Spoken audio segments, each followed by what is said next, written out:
হে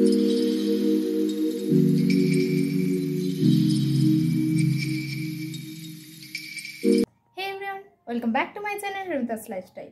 অনেক দিন পর আজকে নিজের ভয়েসে মানে অরিজিনাল ভয়েসটা দিচ্ছি আর কি, ভয়েস ওভার না দিয়ে। কারণ বাইরের ভয়েসগুলো খুব হচ্ছে যে আসে যখনই অরিজিনাল ভয়েসটা দিতে যাই আর কি। তো আজকে একটা পুজো বাড়ি যাবো আমার মামার বাড়ির ওখানে, তার অনেক কিছু জিনিসপত্র গোছানো আছে আর আমি গিয়ে আজকে ডন্ডি কাটবো। তো ব্লগটা দেখতে থাকো আর সবাই দেখে কিন্তু বলো যে আমাদের ওখানকার পুজোটা কেমন আমার মামার বাড়ির ওখানে। তো টাটা, চলো দেখতে থাকো।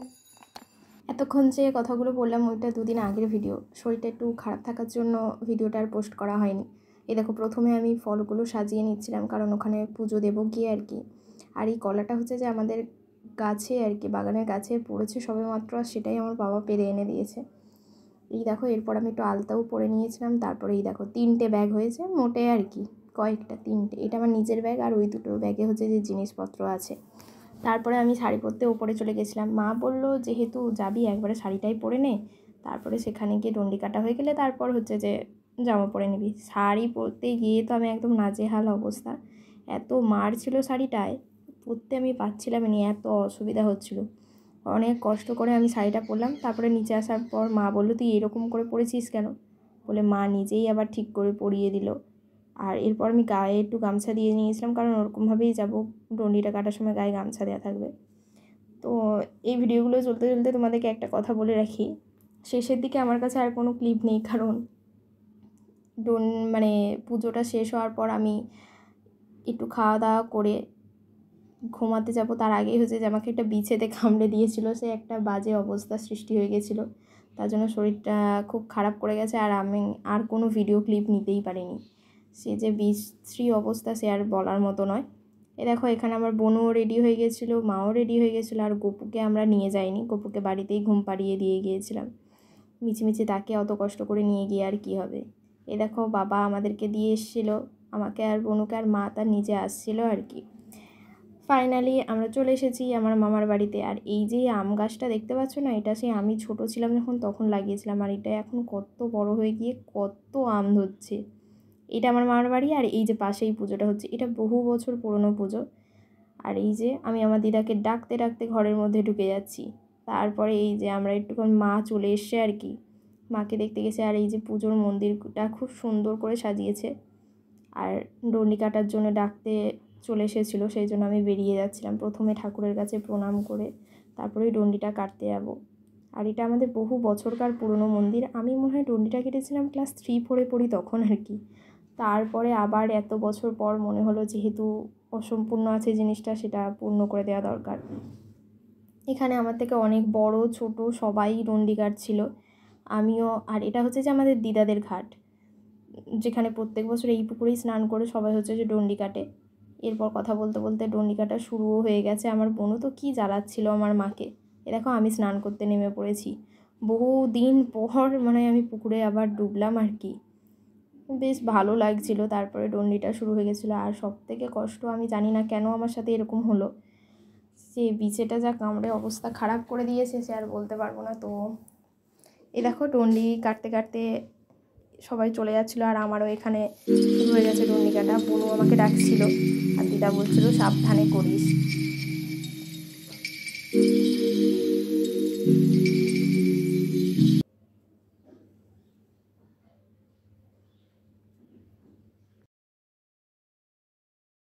আমাদের এখানে যে ডন্ডিটা কাটা হয়, যেখানে ওই পুকুর থেকে স্নান করে উঠে ওই সিঁড়ি থেকেই হচ্ছে যে ডন্ডি কাটতে শুরু করে, দিয়ে তারপর মন্দিরটা যে আছে ওই মন্দির পর্যন্ত যায়, দিয়ে মন্দিরটাকে 3টে পাক খেয়ে তারপরে হচ্ছে যে মন্দিরে গিয়ে ওখানে প্রণাম করে তারপর ডন্ডি কাটা শেষ হয় আর কি।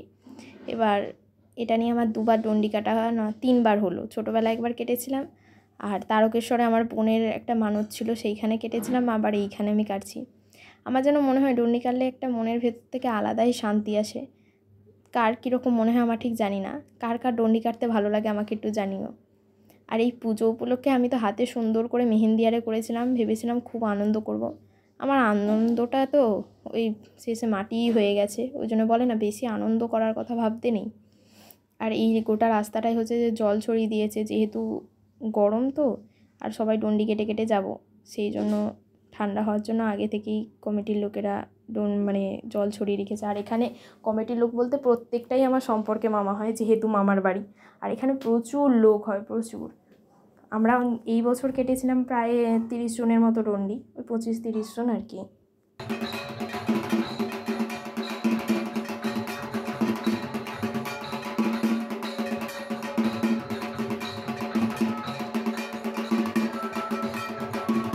আর এখানে ক্লাব থেকে যে সরস্বতী পুজোটা করা হয়, এখানের অনেক মেয়েরাই আর কি হোস্টেলে থাকে বা যে যার বাইরে থাকে, ওই জন্য।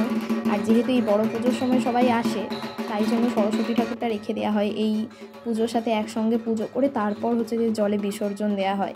তার আগে অবধি মানে সরস্বতী পুজো সেই জানুয়ারি হোক, ফেব্রুয়ারি হোক, যেই মাসেই হোক, ঠাকুর কিন্তু রাখা থাকে, ঠাকুর কিন্তু জলে ফেলা হয় না। আর এখানে এবছরের ঠাকুরটা অনেক বছর পর দেখতে এলাম, কি সুন্দর লাগছে। এই যে আমিও বেরিয়ে পড়েছি, এই যে গোটা মন্দিরটাকে ডন্ডি কাটছি। আর এইটা আমার মামার বাড়ি, আর এই পাশেই হচ্ছে যে আমাদের মন্দির, মানে একদম দেখতে তো পাচ্ছ, ঘরে বসে বসে। আর এখানে হচ্ছে না সবথেকে বিশেষত্ব হচ্ছে শয়লা হয়।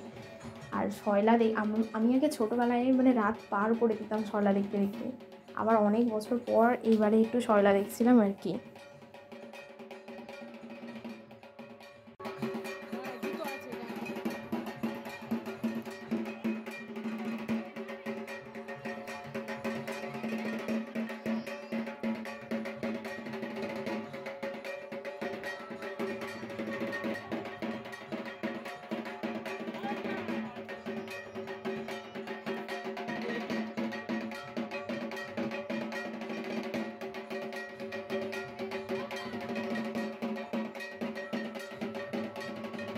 এই যে আমার ডন্ডি শেষ, মানে এইখানে হচ্ছে যে মন্দিরের কাছে কেটেই 3 পাক যেহেতু শেষ হয়ে গেছে, এবার আমি মন্দিরে গিয়ে প্রণাম করে তারপর বাড়িতে গিয়ে স্নান টান করবো।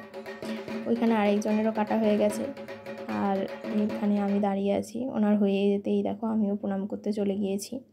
এখানে না কোনো রকম প্রতিমা নেই যেগুলো দেখে বোঝা যাবে এগুলো এমনিই খালি, কি ঠাকুর বলে এগুলোকে আমি জানি না, এগুলো খালি এমনি কি বলবো, মাটির সিমেন্টের মতো করা হয়ে আছে। এগুলো সবাই দেখে বুঝতেই পারে যে কোনটা কী ঠাকুর, যারা পুজো করছেন আর কি। আর এই দেখো ডন্ডি কাটার পরে যে সবাই বসে বসে মা ফল টল নিয়ে গেছিলো পুজোর জন্য কয়েকটা, তারপরে বাড়ির সকলের জন্য কয়েকটা। এটা আমার মেজো মাসিমণি, অনেক দিন পর দেখা হলো, সবাই বেশ ভালো আছে। এটা আমার মেজো মাসিমণির ছেলে। মেজো মাসিমণি হচ্ছে যে তরমুজ কেটে দিচ্ছিলো, আর দিদা আমার হচ্ছে যে কলা খাচ্ছে। দিদা আমাদের পাকা কলা খেতে সেই ভালোবাসে। এই যে 2 বোন, এখনও 2 বোন বাকি আছে, 4 বোন আমার মায়েরা। তো 2 বোন গিয়েছে, এখনও 2 বোন বাকি আছে। এটা আমার দাদু, দাদু তো হাসি আর ধরে না। আর আমার দিদা পাকা যে কোনো ফল খেতে ভীষণ ভালোবাসে, মানে পাকা হলে হবে, কাঁচা হলে আমার দিদা একদম খায় না। এরপর স্নান টান করে আমরা ঠাকুরের কাছে প্রণাম করে একটু আমাদের পীরের থানে গান হয়। হ্যাঁ, এটাও একটা সবথেকে বড় ব্যাপার, আমাদের এই মন্দিরে কিন্তু পীর ঠাকুরও আছে। আর পীরের থানটা একটু মাঠের দিকে আছে, তো সেইখানে পীরের থানে গান হয়, সেইটা দেখতে যাই। প্রত্যেক বছরে একই গান হলেও সবাই কিন্তু দেখতে যায়, ওটাই ওর বিশেষত্ব, যে একই গান হলেও প্রত্যেক বছর সবাই দেখতে যায়।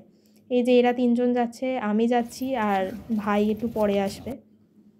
এটা হচ্ছে যে আমার দিদাদের হচ্ছে যে বাগান বাড়ি, কিন্তু এখানে কেউ আর সেরকম আসে না, তো বাড়িতেই সব থাকে, এই জন্য এইটার এই অবস্থা। এই দেখো পাড়া সবাই মনে প্রায় চলে এসছে, এত লোক ভিড় হয়েছে। আর এখানে কেউ তো জুলুস শান্তি নেই, সে লোককে অতিষ্ঠ করে জ্বালিয়ে যাচ্ছে। অনেক দিন পর পীরের থানে গান টান শুনে তারপরে সন্ধ্যাবেলা দেখো সন্ধ্যা আরতি শুরু হয়ে গেছে। আমি তো ঘরে বসে বসেই দেখছি, আমি মন্দিরে আর যাইনি, এইখানে জানলার কাছ দিয়ে বসে বসে দেখছি আর কি। আরতিটা দেখতে বেশ সুন্দর লাগে। আর এইখানে আমাদের শয়লা শুরু হয়ে গেছে। আরতি হওয়ার পর ওই যে তাপটা দিচ্ছিল আর কি, ওই একটা, ওটাও একটা মাসি হয়, তো উনি তাপটা নিয়ে এসেছিলো, বললো এনে নিয়ে এনে। আর এইখানে আমাদের দেখো শয়লা শুরু হয়ে গিয়েছে, 9টাও বাজেনি মনে হয়, শুরু হয়ে গেছে। সবাই আস্তে আস্তে আসছে, প্রথমেই এত লোক হয় না, একটু ওই মাঝখান মতো হয়ে গেলে তারপরে যে যার ঘরের কাজ গুছিয়ে আসবে। আর এইখানে দেখো আমি তো খাইনি, আমার দিদা, মাসি, মা 3 জনে মিলে, আর এই যে জুলু আর সেই মেজো মাসিমণির ছেলে, 3 জনে মিলে এরা সবাই মিলে খেয়ে যাচ্ছে, আর আমি বসে বসে দেখে যাচ্ছি। আর জুলুকে দেখো ভুমা আসনে বসে পড়েছে, দিয়ে হচ্ছে যে সোফার ওপর ভুমা আসন, কী এরকম করে ভাই আমার জানা নেই। আর এরা হচ্ছে যে সবাই মিলে গল্প করছে, আর আমার মাসি বলছে রিমিটা খায়নি, আমরাই খেয়ে নিচ্ছি। আমি বলি আচ্ছা আচ্ছা পরে খাবো, আমি খাইনি, এরা সবাই খাচ্ছে। যাই হোক, অনেক দিন পর সবাই মিলে একটু মজা টজা করলো, দেখেও বেশ ভালো লাগলো। এরপর রাত্রি 12:30টার সময় আমি পুষ্পাঞ্জলি দিতে গিয়েছিলাম। দেখো ঘুমের চোখে কোনো রকম গিয়েছি জামাটা পাল্টে। এই পুষ্পাঞ্জলি দেওয়ার পরেই আমার সাথে বাজে ঘটনাটা ঘটেছিল। তো এরপর আমার কাছে আর কোনো ক্লিপ নেই। ভিডিওটা যদি ভালো লাগে অবশ্যই লাইক করে দিও, চ্যানেলটা সাবস্ক্রাইব করে আমার পাশে থেকো। আর কি বলবো, সবাই ভালো থাকবে, গোপাল সবার সহায় হোক, সবাইয়ের খুব ভালো দিন কাটুক। কিন্তু আমার সাথে কেমন হলো, কেন এরকম হলো আমার সত্যিই জানা নেই। আজকের মতো এতটাই, সবাই ভালো থাকবে, দেখা হচ্ছে নেক্সট ব্লগে।